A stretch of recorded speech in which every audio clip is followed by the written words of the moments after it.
नमस्कार, मी कोमल. कसे आहेत सर्व? अपेक्षा करते मजेत असाल. तर तो व्हिडिओ टाकला आणि त्याच्यानंतर पुढचा व्हिडिओ टाकायची माझी काही हिंमतच झाली नाही, कारण की मी स्वतः खूप नर्वस होऊन गेले होते. पण म्हटलं आता इथपर्यंत तुम्हाला जर सांगितलंच आहे तर अजून पुढचं पण सांगायलाच पाहिजे. आणि त्या व्हिडिओलाही खूप छान रिस्पॉन्स मिळाला. 100च्या वर व्ह्यूज झाले त्याच्यावाले. तर थँक्यू सो मच व्हिडिओ बघितल्याबद्दल. आणि आता पुढची स्टोरी मी तुम्हाला सांगते. तर आता गॅप पडला आहे त्याच्यामुळे थोडंसं आठवायलाही वेगळं वाटतं आहे. तर आम्ही हॉस्पिटलमध्ये होतो आणि हॉस्पिटलमध्ये मग डॉक्टरांना विचारणा केली आम्ही की काय झालं म्हणून. तर डॉक्टरांना सांगितलं आम्ही जे असेल ते तुम्ही आम्हाला सांगून द्या, कारण की बाळाला व्हेंटिलेटरवर ठेवलेलं होतं. आणि मला तर अगोदरच वाटत होतं की माझं बाळ नाही म्हणून, कारण की कंटिन्यू सलाईन लागून लागून त्याचं शरीर एकदम असं सुजून गेलं होतं. मग मिस्टरांनी आणि माझ्या नातेवाईकांनी त्यांनी डॉक्टरांना विचारलं की काय झालं आहे म्हणून, असं जे आहे ते सांगा. डॉक्टरांनी सांगितलं की तुमचं बाळ आता नाही आहे म्हणून. आणि मग डॉक्टरांनी असं सांगितल्यावर मग ते सगळ्यांचा विचार पडला की आपण आता हिला कसं सांगायचं ही गोष्ट एवढी मोठी. आणि मग माझे मिस्टर आले आणि मग मी त्यांना सांगितलं. मला कोणी लवकर सांगितलंच नव्हतं. मला लवकर कोणी सांगितलंच नाही. आणि मग माझी मावशी पण होती आणि मम्मी होती, माझी नणंदबाई होती आणि सासू होत्या.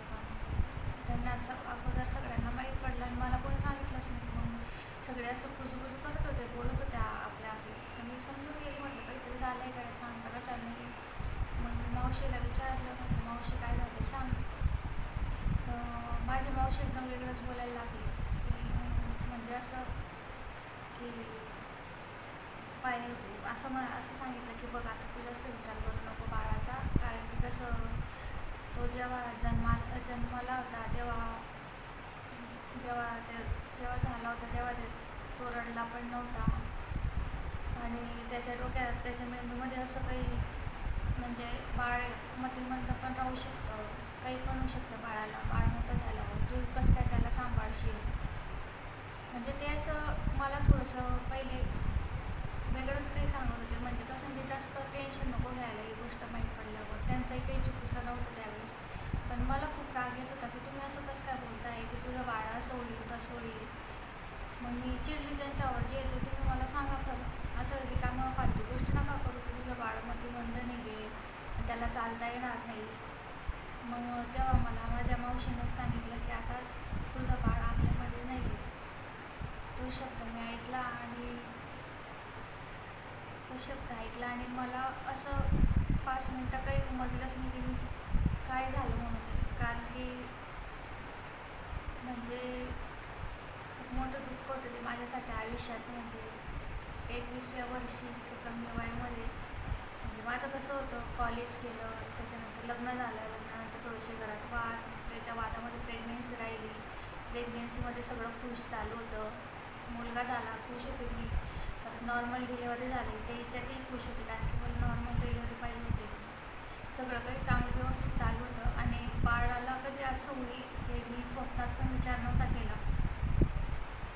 आणि ते शब्द मी ऐकले आणि 5 मिनटं म्हणजे काहीच सुचलं नाही, मी काहीच बोलले नाही. आणि काय करू काहीच, डोकं एकदम शांत होऊन गेलं. मग सगळे मला आवाज येत होते, काय झालं बोलत होते. जास्त टेन्शन नको घेऊ, सगळे समजवत होते मला की असं नको करू तसं नको करू. माझ्या डोक्यात वेगळेच विचार चालू होते की अरे मी असं कोणती चूक केली होती की मला इतकी मोठी शिक्षा देतोय देव, की एवढं माझं बाळ त्याने किती काही त्रास सहन केला, त्याला सलाईनी लागला, त्याला या हॉस्पिटलमधून त्या हॉस्पिटलमध्ये. म्हणजे काय चुकलं होतं त्यात, काय चुकलं माझं की इतकी मोठी शिक्षा देव मला देतोय. आणि ती वेळ म्हणजे खरं ना माझ्या आयुष्यातली सगळ्यात वाईट वेळ होती. मी एकदम असं रडायला लागले. मग एकदमच, आणि माझं कसं रडणंही एकदमच मनातल्या मनात रडत होती. मी स्वतःलाच मला त्रास देत होती की माझ्यामुळेच झालं सगळं, असं मी विचार करत होती की कसं काय झालं असं, माझंच काही चुकलं असेल, मी जेवण व्यवस्थित केलं नसेल. कारण की तेव्हा आपलं वय कमी असतं, आपल्याला बऱ्याचशा गोष्टी समजत नाही.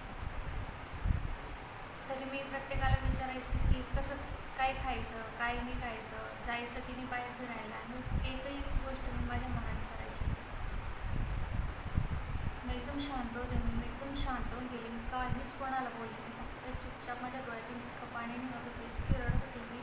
ते एकदम चुपचाप शांतपैकी माझी मम्मी म्हणत होती, तू असे नको रडू, तू मनातल्या मनात नको हे करू. पण मला उमजतच नव्हतं तेव्हा. अशी माझी वेगळीच कंडिशन होऊन गेली होती. मग कसं तरी संध्याकाळीच बहुतेक 7-8 वाजता आम्ही जळगाववरनं गाडी गेली आणि बाळाला आणत होतो. मग बाळाला आम्ही डायरेक्ट इथं आणलं. माझ्या सासऱ्याने आणलं. त्याचं घर दाखवा असं चालू होतं सगळ्यांचं म्हणणं, आता मेल्यावर तरी त्याचं घर दाखवा असं. त्याला घरी आणलं आणि येताना माझ्या मनात कंटिन्यू ते चालू होतं की माझ्यासोबत असं कसं काय होऊन गेलं अचानक. म्हणजे खरं ना, आपण असं विचार केलेला नसतो आपल्या बाळाविषयी. मला असं वाटलं होतं की डॉक्टर म्हणत असतील की याला दुसऱ्या हॉस्पिटलमध्ये न्या म्हणून. असं विचारच नाही राहत कोणत्याच आईच्या मनामध्ये ना. असं काही घडून गेलं. त्याला आम्ही घरी आणलं. घरी आणतानाही सगळे गावातले लोक वगैरे सगळे उभे होते, बाया वगैरे सगळे आलेल्या होत्या. मग त्याला इथंच आमच्या हॉलमध्ये टाकलं. हॉलमध्ये असं खाली टाकलं. आणि आमच्याकडे असं आहे की बाळाला शेवटच्या वेळेस आंघोळ करतात त्याची वाली. बाळाची आंघोळ करायची असते. त्याची आंघोळ केली, त्याला तेल लावलं, त्याच्या डोक्याला तेल लावलं, त्याला पावडर लावलं, त्याला काजळ लावलं. त्या काजळ लावलं आणि तेही सगळं. त्याला छानसा ड्रेस घातला.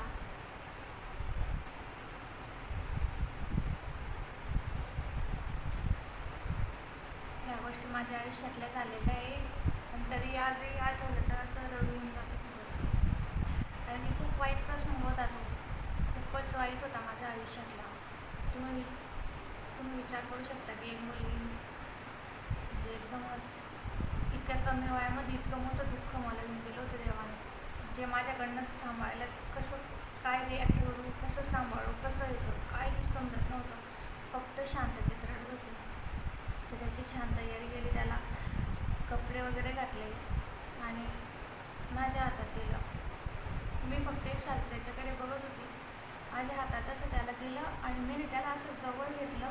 सगळ्या बायांनी जोरात आवाज केला आणि पेन लगेच असं त्याला जवळ घेऊन रडली. मग त्यावेळेस मी खूप रडली, डायरेक्ट रडली आणि बायांनी माझ्या हातातून घेत होती की ते मी असं खाली गेलं.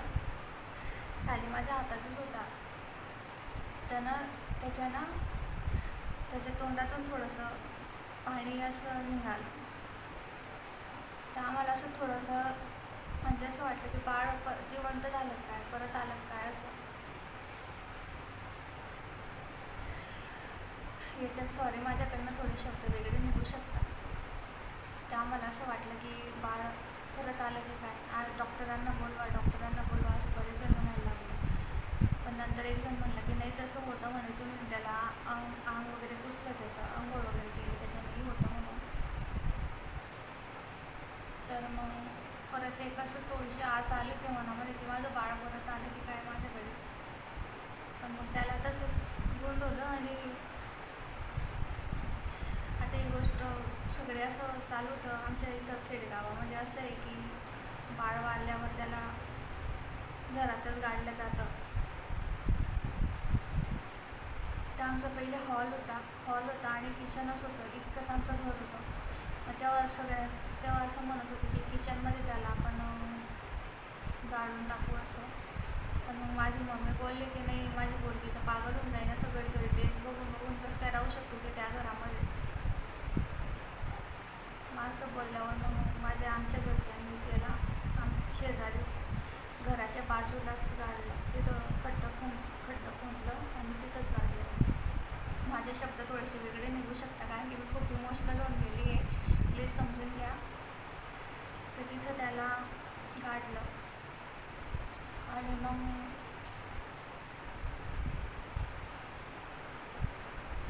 तर मग ते एकदमच वेगळंच होतं डायरेक्ट. त्याला तिथं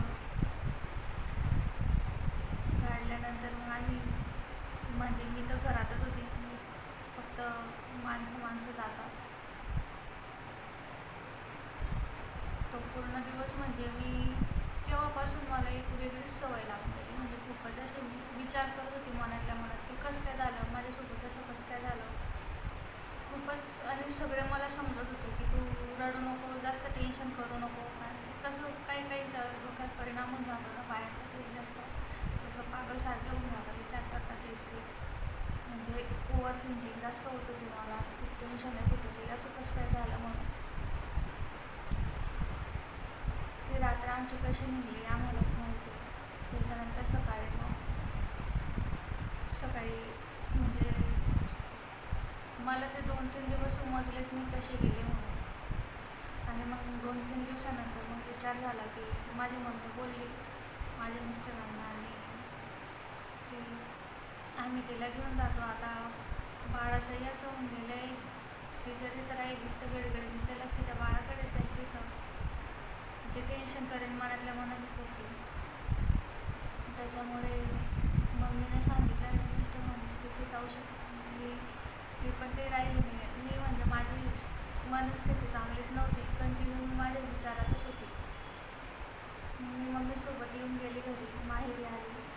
माहेरी मम्मी मला खूप समजायची, मला समजवण्यासाठी मावशी, मामी, माझी आजी, मम्मीची मम्मी सर्व आले होते. माझ्या आजीने मला खूप सांभाळलं त्यावेळेस, म्हणजे मम्मीच्या आईने खूप सांभाळलं. नेहमी माझ्या मनातलं काढत गेली की बेटा असं नको करू, मनातल्या मनात नको होऊ, तुला काही टेन्शन, तुझ्या मनात काही येत असेल तू सांग, मन मोकळी बोल, मन मोकळी रड. पण आपल्याला त्यावेळेस तर काय समजेल इतकं की मन मोकळं कसं रडता, काय रडता. मी एकदम मनातल्या मनात शांत रडत होती, एकदम तेच टेन्शन करून मनातल्या मनात माझ्यासोबत असं कसं काय झालं, माझ्यासोबत असं कसं काय झालं, त्याच टेन्शनमध्ये होती. पण ते दुःख मी आता हे शब्दात सांगू शकत नाही, बस हे तर मी एकदम शॉर्टकटमध्ये सांगितलं आहे. त्याच्यानंतर मम्मीकडे होते आणि मग त्या मला गोळ्या चालू होत्या. ते बाळाला फीडिंग करायचं असतं तर ते गोळ्या देतात, काचगोळ्या म्हणतात आमच्याकडे त्याला, त्या काचगोळ्याही दिलेल्या होत्या. तर मग बाळ वारल्यामुळे ते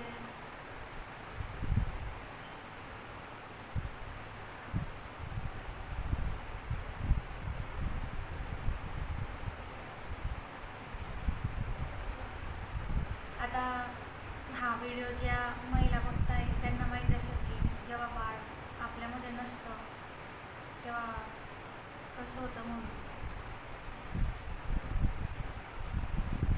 मला 2-3 हॉस्पिटलमध्ये पण दाखवलं माझ्या मम्मीने की, आणि डॉक्टरांनी सुद्धा मला समजवलं की तू आता टेन्शन करू नको, जी घटना घडायची असते ती घडली, आता तुझ्याकडे पूर्ण आयुष्य पडलं आहे. प्रत्येकाने मला समजवलं आहे याच्यामध्ये,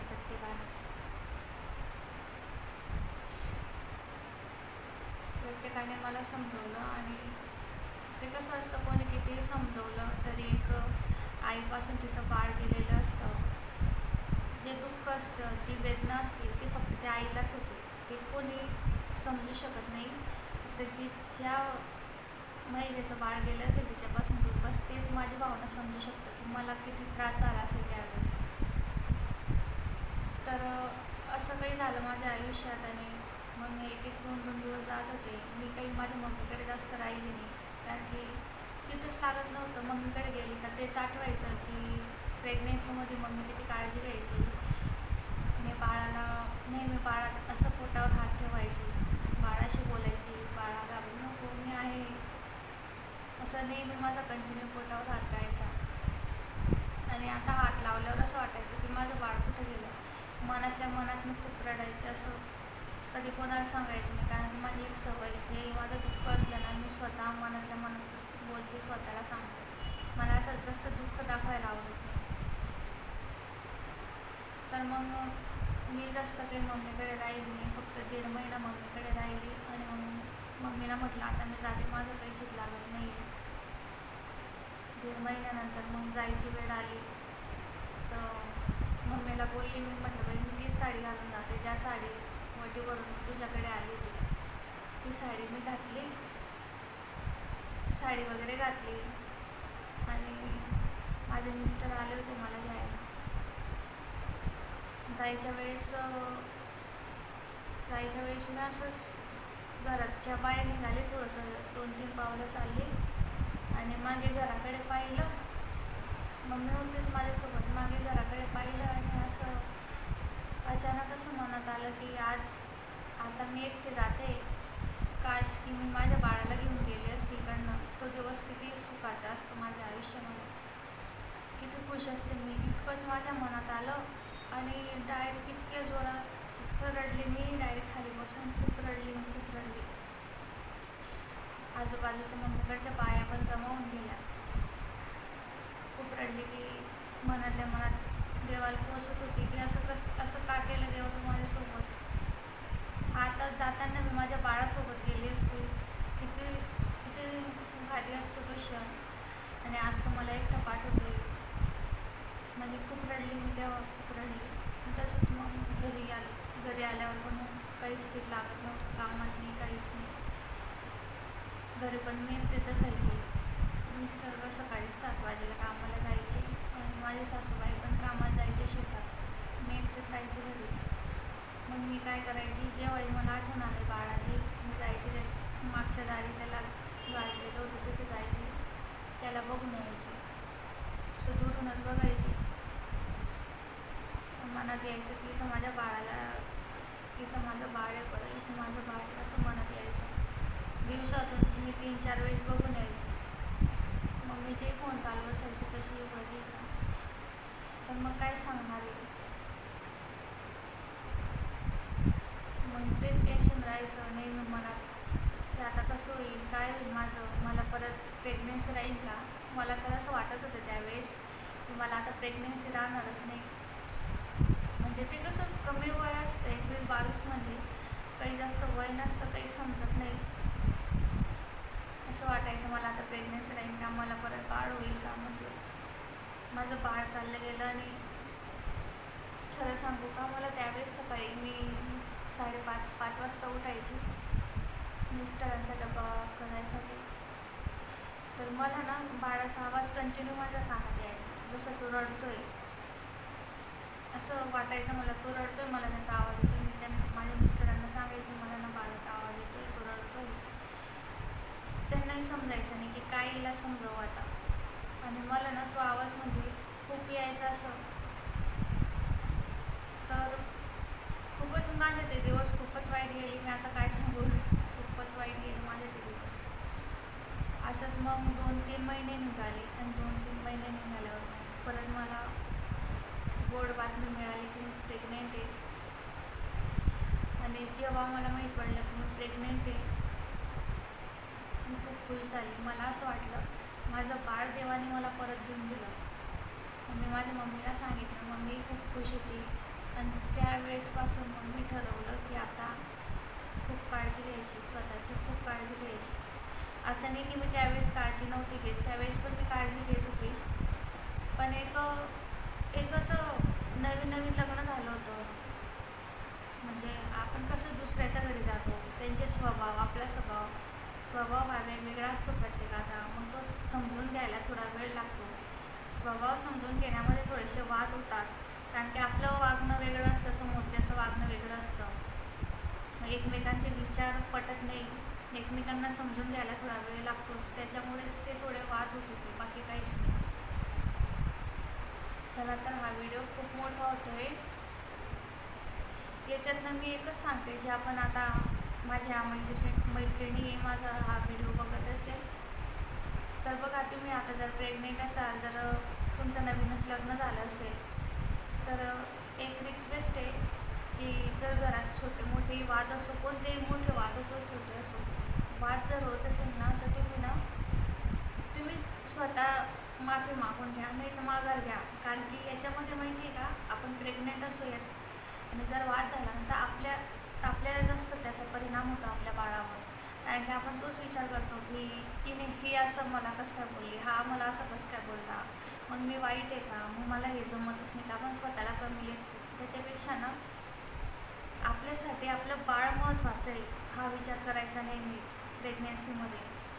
बाकीच्या गोष्टी सगळ्या वेगळ्या, सर्वात महत्त्वाचं आपलं बाळ आपल्यासाठी असतं. म्हणून जर तुम्ही प्रेग्नेंट असाल आणि जर तुमच्या घरात छोटे मोठे वाद होत असेल ना तर स्वतःला सांगा की नाही, माझ्यासाठी माझं बाळ महत्त्वाचं आहे. हे झगडं भांडण तर नेहमी होतच राहते. आणि स्वतःची काळजी घ्यायची, खूप काळजी घ्यायची स्वतःची. कारण की आपलं बाळ आपण 9 महिने त्याला आपल्या पोटात ठेवतो आणि 9 महिन्यानंतर जेव्हा आपल्या त्या हातात येतं ना तो आनंद खूप वेगळा असतो. आणि जेव्हा हातात आलेलं बाळ असं सोडून जाताना ते दुःख मी शब्दात सांगू नाही शकत. खूप दुःख राहतं ते एकदमच. मी म्हणते की असं दुःख देवाने कोणालाच नको द्यायला. खूप वाईट दिवस होते ते माझे पण झाले. पण माझं एकच याच्यात सांगणार आहे प्रत्येकाला की ज्याही माझ्या मैत्रिणी प्रेग्नेंट असणार ना, भांडण वगैरे करायचंच नाही, खुश राहायचं. कारण की आपल्यासाठी नेहमी आपलं बाळ महत्त्वाचं असतं, बाकीच्या सगळ्या गोष्टीनंतर. चला तर मी आता हा व्हिडिओ संपवते कारण की खूप 22 मिनटं होऊन गेले. पुढचा व्हिडिओ लवकरच टाकेल. आणि अजून एक सांगायचं आहे की आता माझी मम्मी हा व्हिडिओ बघेल. मागचे 2 व्हिडिओ बघितले माझ्या मम्मीने आणि खूप रडले ते. तर माझ्या मम्मीला हे सांगते, मम्मी तू आता रडू नको. हा व्हिडिओ बघितल्यानंतर या ज्या गोष्टी मी सांगितल्या आहे या सगळ्या झालेल्या आहे आणि तुला माहिती आहे आता आपलं बाळ जे आहे आपल्यासोबत ते कसं आहे म्हणून नटखट. चला ठीक आहे, मी आता पुन्हा आपण दुसऱ्या व्हिडिओमध्ये भेटू. तर याच्या पुढचे व्हिडिओ तुम्हाला खूप चांगले भेटतील. हे जे होतं ते झालेलं आहे. आता मला दुसऱ्यांदा प्रेग्नेन्सी राहिली, त्याच्यात मी कसं स्वतःला सावरलं, कशी स्वतःची काळजी घेतली, माझी काळजी कोणी कोणी घेतली, या सगळ्या गोष्टी तुमच्यासोबत शेअर करेल. तर नक्की तुम्ही पुढचे व्हिडिओ बघा माझेवाले जसे आताही बघताय आणि माझ्या चॅनलला सबस्क्राईब करून ठेवा. Thank you so much video बघितल्याबद्दल.